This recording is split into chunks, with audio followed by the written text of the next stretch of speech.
After taking a look at my current work location, I thought of things that needed to be enhanced or fixed and narrowed my list to the things that I could directly affect. What I ended up with was a way to utilize my company's social network site to enhance my group's communication. Social media has grown so rapidly that 4 in 5 individuals who access the internet visit social networks and blogs, as indicated by the findings of Nielsen's social media report for the third quarter of 2011. I'll be able to use our social network to give our group the ability to talk to each other even if they never meet face to face. Found many articles, surveys, books, and websites that focus on social media in the work environment and for education.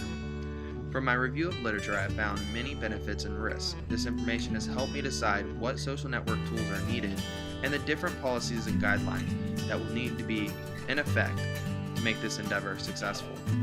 Social media has been shown to benefit companies by creating a centralized and easily accessible area for people to give, share, and exchange information in a timely fashion, in Van Zyl from 2009. After reading the article by Harvard, Du, and Zhu, I established best uses for the different tools we can access. Discussion boards will be used for conversations that are unable to take place in real time, or if an answer needs time to be formulated.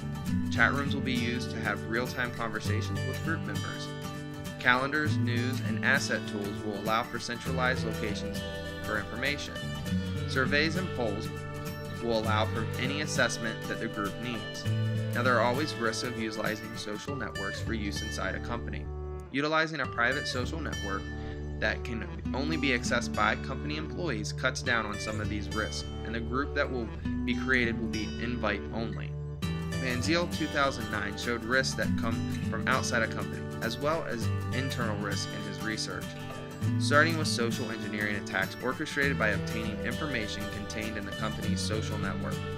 Postings from these attacks or links from internal postings can contain links to outside websites that will download spyware, adware, or possibly a virus. If the social network is not used in the intended way, productivity can be negatively affected, cause bandwidth to become congested with media files that are not work-related, or legal issues from content of posts can arise.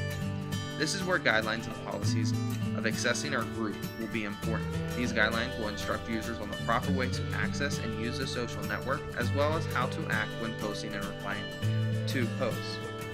With knowledge I have gained from my review of literature, I know that there are many benefits and some risks to using social network sites for communication between employees. This will guide me in setting up guidelines and showing the value of the tools that we use.